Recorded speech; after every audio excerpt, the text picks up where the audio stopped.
All right, welcome back, everybody. Finally, going in hot on this one, as we're getting started with game number 2 between the University of Michigan and St. Clair College. So this is going to be a little bit interesting because now we get to see St. Clair pilot the mage, and Michigan brought a rogue list of their own. Get to see, yeah, basically how the tables have flip-flopped here for St. Clair. See how they do. Did you see you saw the deck lists of both squads prior to this, correct? Yeah. So St. Clair College is running I want to say identical list to like the mage list, at least for University of Michigan. They look very, very similar. There could be some differences that I'm not seeing, but they do look really, really close. That being said, the rogue lists are slightly different, so they are not running Galacron Rogue, University of Michigan, like St. Clair College was. Okay. Instead, they're running a lot more cheap stuff, such as the famous questing adventurers that we saw last time on stream. Oh yes, I remember last time that guy or that card went absolutely crazy, going back and forth between each other's hands. Mm-hmm. Yeah, they're also running the secret package as well. So University of Michigan gonna get a try to get a lot of early game pressure with those secrets, a lot of value. We already see value coming out of it, getting the draw 2 there, but St. Clair gonna get a little bit of value of their own here as they end up discovering right there the Astromancer Solarian. Yeah, and of course we did get to see what University of Michigan were able to do with it. It put pressure on St. Clair at least early, but it was dealt with. But of course, as the game went on, they were able to turn it around. Questing Adventure is back, looking to grow. Already up to 3-3. Double. Already, and oh my goodness, this is what happens when you bring the economic package for University of Michigan here. A lot of cheap stuff to play. On top of that, going second, having the coin as well. Brain freeze to top it all off. Dan, we got a turn 3/7/7. I was really hoping for a polymorph there, but I don't know how often we see stuff like that nowadays, and that would have definitely helped here. Dealing with a little sheep compared to a 7/7 on turn 2. It's going to be really interesting to see what St. Clair does to respond here, because they don't actually have an immediate answer for that. They only have stuff to stall, so they can Ray of Frost here and then try to get something with Mana Cyclone, but that's really inefficient with their mana because they're only going to cast it once and then have one left over, get one random spell. Whereas if they ignore it, they could be taking like up to 10 damage next turn, really. What to do? Like for St. Clair in this case, with University of Michigan being such cheap cards and whatnot, is trying to deck them out a possibility if they can keep the stall up, or are they not going to have anywhere near enough time to do that? I think the play here is to play the Ray of Frost and then the Secret as well. I don't think they want to play Mana Cyclone yet because there's nothing stopping them from playing that the next turn when they end up playing Ray of Frost with another spell. And that's exactly what they're going to do here. They're going to try to take their time here, relax, breathe a little bit. They got another turn to stall it out as well. And hopefully by then they'll end up getting an answer for that big, big minion. For sure. The University of Michigan setting up. Of course, they can't attack with that Questing Adventure, not this time by, but what will they have to support it and possibly boost it up even further? Well, Michigan's got to be careful here because they have no idea what the secret is that St. Clair College played. We know what it is. We know that they get a 4-cost minion when Michigan plays a spell here, so it's about a 50-50 here if they end up dropping a minion or a spell here. Who knows? Maybe they do both. But you can already see the caution that Michigan's taking here when taking this turn. Going down. There's the spell. Didn't leave himself much time to do anything here, and of course, drawing animation sure taking a long time. When they find an option, St. Clair, of course, going to get their minion. That is a beefy minion. So, obviously they wanted to look for something that had a little more attack so they can try to get rid of that questing adventure here, but 2/6 is going to stick. You know, the effect isn't exactly going to do anything, 'cause of course, overloaded, that's a shaman technique, right? Yes, exactly. So I don't believe that there's any mage shaman cards in their deck that'll actually overload them. Looking at it right now, the only mage shaman card they have is Frost Whisper, which is already in their hand on the far left, but that doesn't actually overload them at all. Gotcha. So I'm trying to find an answer. That might be it. They might be able to discover something here and discover a spell damage minion, not a spell. Okay. So now they got some decisions to make here. Let's see what they get from this. Okay. They get the Solarian. The Solarian here is the obvious choice because it's just objectively better than the 2-2 in the middle, and Ogre Magi isn't exactly high value for them. So they got one more turn to try to stall this out here. I wonder if they're going to drop the 1-3 on board, considering it's free. It looks like they're going to hold on to it. Oh god, can you imagine taking half your health in one shot? I mean, I'm sure you can. You've played this long enough to know, but this is looking rough. Questing Adventurer is not exactly a fun card to play against as mage unless you're running Polymorph, and that's not in their list. It's not exactly the draw they wanted either here. Yeah, no. I think that they're going to have to go for some big play with Mana Cyclone, otherwise they just straight up lose. Yeah, they have no polymorph, any sort of silence or anything to at least stop this, or no, is he just going to be going until he's finally taken off the field via damage? What to do? What to do? So, looking at it right now, they can do 3 damage AoE to the board. If they drop the card on the far left, and then they drop both spell damage minions on the right side, or actually, it appears they can only drop 1, because only one of them is going to be discounted here. Correct, yeah, just the lab partner. Because once they play it, whichever one they didn't play goes back up in cost. So Jandis might be their only answer here to try to find some removal here with 5-cost minions. Maybe get some taunts down, maybe get some rush minions, but this isn't looking good for St. Clair. I wonder. Might as well throw him out. There's no cost to him, and that's going to proc the secrets. Yeah, so that's going to give them another 2-3 on board here. Fortunately, that's not what they were looking for. They might try to find something with the dragon for next turn here, but looks like they're going to end up trying to remove as much as they can here. They're going to get the 2 damage AoE here. Okay. That Questing Adventurer. Okay, so take 2. Do a little bit of damage across the board. But this 24 on board. This is so going far. to hurt. Yep, they're at 24 damage right now if they tap their weapon. Which gives them 2 mana to play with to try to get a little bit more reach. Yeah, this one just looking like a best case scenario here for the University of Michigan. They might not kill us off this turn, but they very well the next. Oh, they do have enough. Oh. That is absolutely disgusting damage in 1 turn from University of Michigan. And, well, that was a quick game, too. St. Clair is going to have to try to turn it around here. They're going to have to 3-0 the Paladin on University of Michigan here, which is definitely doable, but it's going to be difficult. Absolute best case scenario. Just so much damage. Adventurer got all the time in the world to just build and build and build, and it didn't even feel like that late into the game. But between that, the weapon, being able to boost the weapon as well, and it was just curtains for St. Clair on that one, unfortunately for them. Yeah, so, go ahead.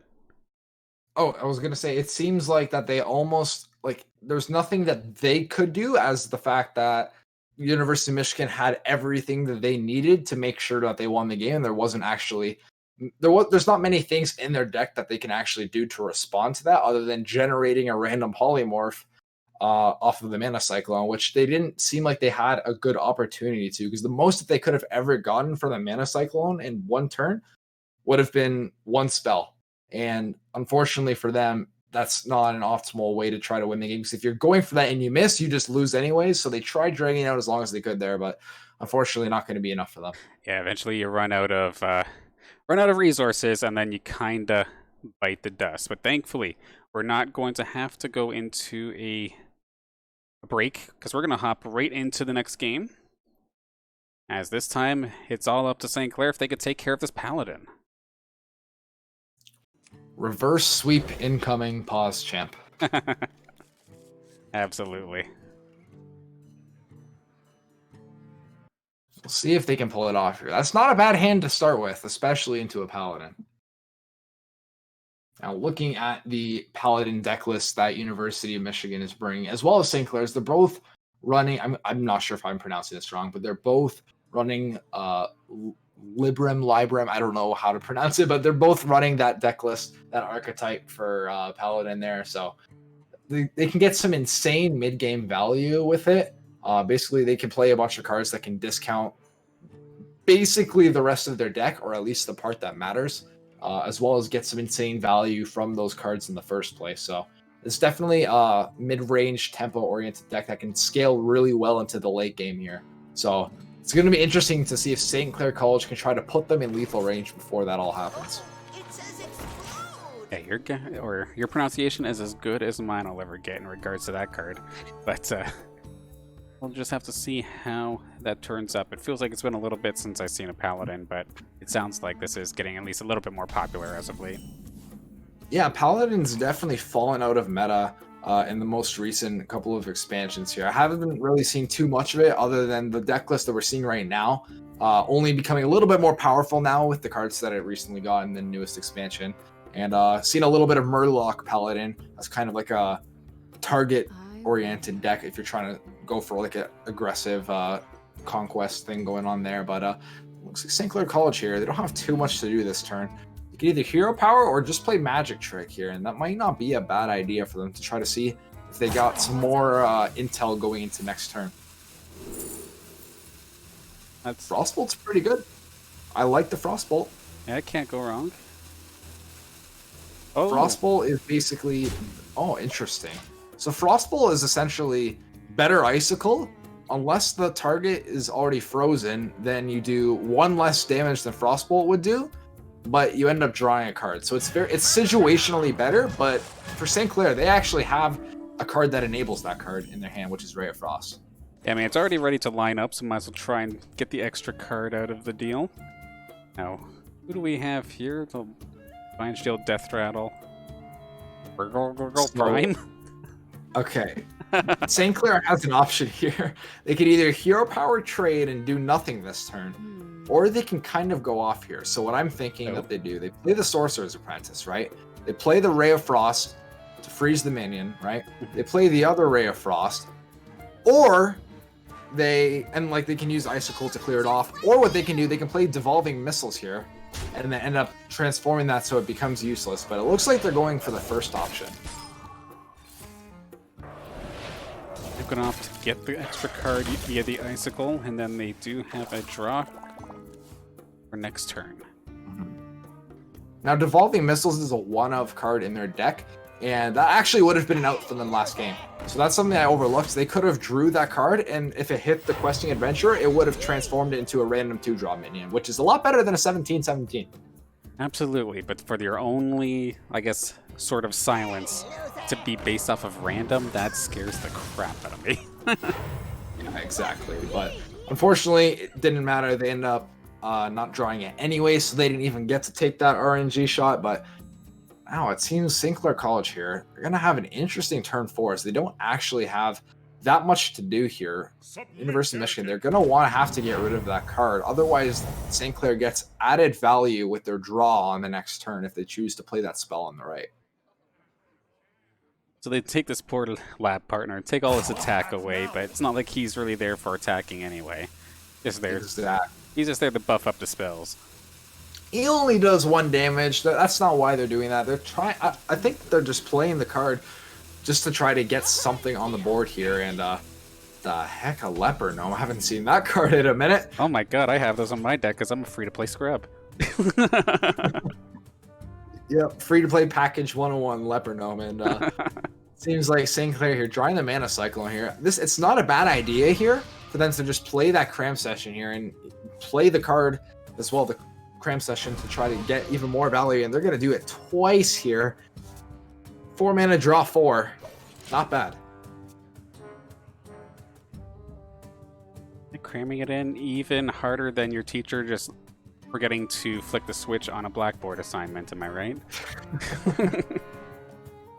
Yep, absolutely. And It looks like St. Clair here. They're gonna try to go off with that Mana Cyclone next turn here. They have a lot of potential here. They can play a lot of cheap spells here. I definitely think this is a game, or this is potentially a turn, where the Devolving Missiles wouldn't be a bad idea here. They want to try to play a bunch of stuff here, try to get Mana Cyclone online here and get a bunch of spells in their hand here, which they can do.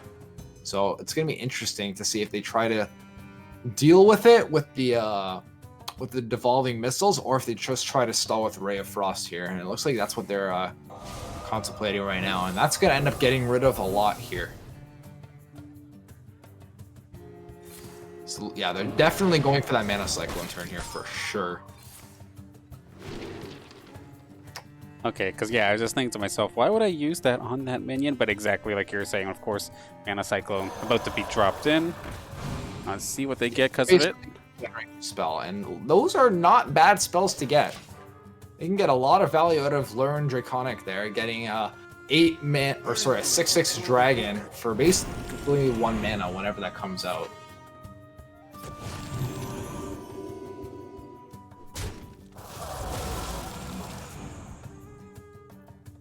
Not to mention, they ended up getting a Pyroblast for themselves, which isn't actually optimal because most of the time that's going to be a dead card. Right. However, it could give them the reach they need at the end. We'll see.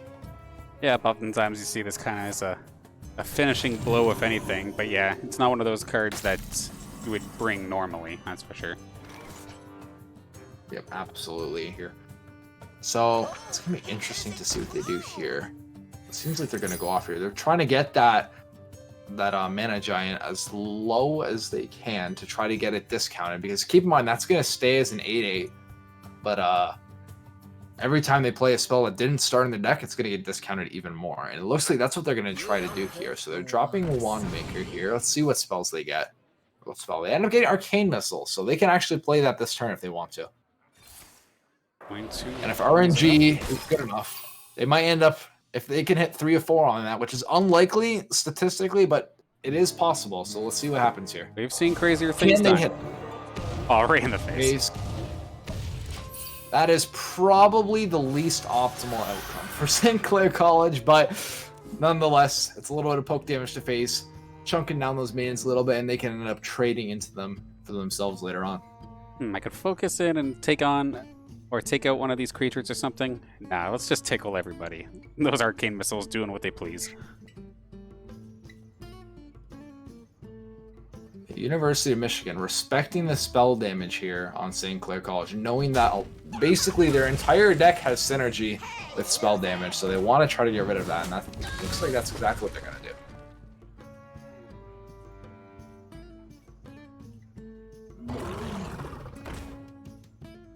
I do love a good study session.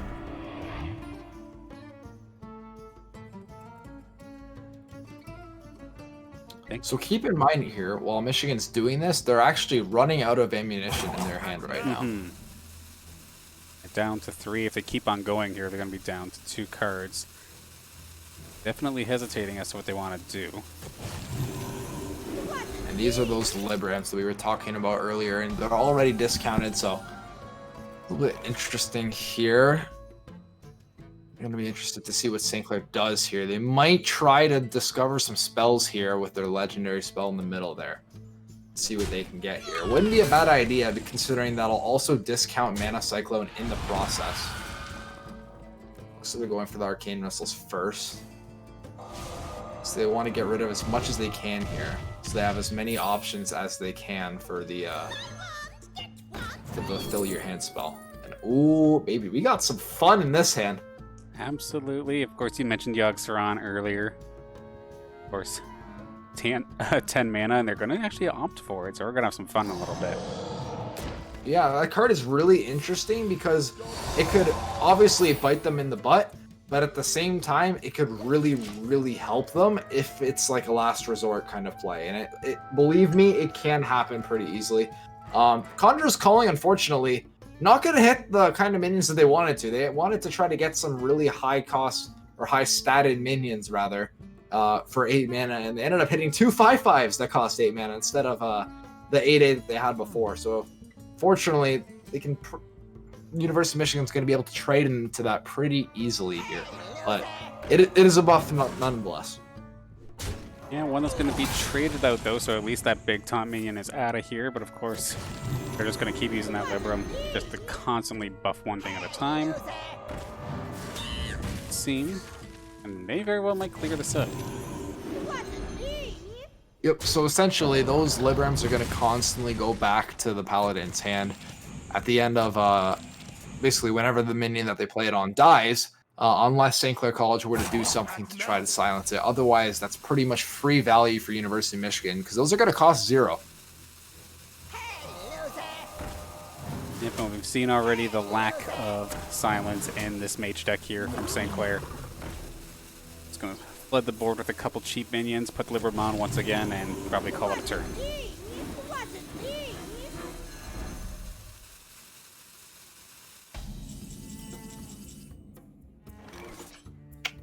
That is some potential. It's all right. So this is a pretty straightforward turn for St. Clair. They're going to drop that. They're going to play Evocation here to try to fill up their hand with random mage spells, and they're going to try to play 3 here. And they definitely do have enough. Devolving Missiles is huge. Oh my. That is absolutely huge. They need to play that right now because it goes away at the end of the turn, and that's exactly what they're going to do. That basically silences that minion, not just silences it, but turns it into a wisp, the worst thing in the game. And yeah, there goes that Libram. I was just saying how St. Clair didn't have a way to silence. This game shoves my foot in my mouth constantly, but I love it. Absolutely here, and it looks like they're going to try to clear off that wisp as well with arcane missiles. Okay.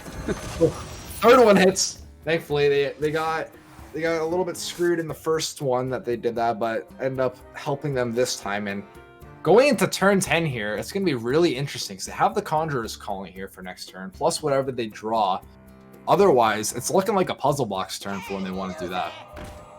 On turn 10, that is. Right. Not turn 9. Yeah, University of Michigan, knowing that they have to get rid of that card. Hey, I know that card. Well, they got rid of one Libram, and look, honestly, that was really well played by University of Michigan. They're not playing both Librams on the minion in case of Devolving Missiles coming out here, or Silence, because they could have lost both, Yeah. but instead they still have one. Yep, definitely wise play on their end. As greedy as you want to be and just buff a minion all the way as far as you can, it's good to be reserved. They're getting so much value out of Pen Flinger this game. Absolutely absurd. How many times have they played those this game? VOD reviewers, rewind 5 minutes. And they've managed to clean out all of those elementals. Of course, that dragon's still standing tall on the side of St. Clair, but they're chipping away. It's a pretty obvious turn as to what they need to do here. They need to drop that 2-drop on the board. Probably ping off the 1/1 as well. Jam that 6/6 into the face here. They're gonna see what they get here with Conjurer's Calling, because they can still do this one more time here. And okay, not bad. It's a little bit of an upgrade. It could have been better, could have been worse, but not awful. The one on the right in particular is really good for St. Clair, but unfortunately the one on the left is just a 6-mana 4/4. Yeah. Because that was based off of Battle Cry, so it's not going to do anything. They have something that sticks now, though. So they have the 3/4 with Reborn. So when that dies, it'll give them 3 life and respawn itself with 1 health per year. But oh boy, Murgurgle Prime is here. Summon the Murlocs. Oh, give them Rush. This is going to hurt one way or another, and it's going to get buffed up as well. So let's see how this turns out. So it's not awful for St. Clair here because they had that taunt. So they're going to have to trade into the taunt, even though they have Rush, but they had to... Looks like they're going to full clear anyway, so you get rid of most of the Divine Shields here. But St. Clair luckily has Puzzle Box, which is likely in 10 spells that they'll hit at least 1 board freeze or board clear. So hopefully they do that. Also, if that doesn't hit, they have Solarian Prime next turn. However, I think they need to go for the Puzzle Box here, as that gives them a much more likely odds of getting a board wipe specifically, 10 spells in general, as opposed to 5 random mage spells. So it's going to be interesting to see what they decide to do here. I'd imagine they go for the Puzzle Box rather than pinging off the Divine Shield and then the Solarian Prime here. But yeah, here it is. Here comes the Puzzle Box. 10 spells. Here we go. Cheap. That's a good start. Oh, That is a good target as well. Oh boy. okay. Oh boy. Shiv misses the target, but that doesn't matter. Duel. All right, pulling out minions. Mana Cycle coming out, taking out the Pyromancer. That's really good for St. Clair. They're not going to get the value out of the Mana Cyclone there, but they're going to end up taking away one of University of Michigan's only board clears there, as they needed that. They needed that to answer these Mana Cyclones here, and they're still removing stuff with the... Uh-oh. Oh, fingers crossed. Oh, not what you want to see. 10 to the face, but they get another 8A. Absolutely absurd. Not to mention, they end up getting 6 as well.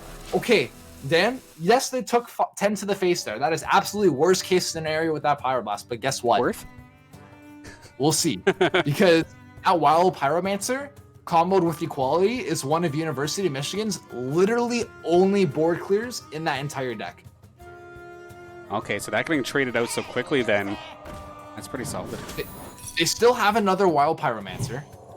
Okay, so one to the... One to the didn't one. do anything at all. Yep.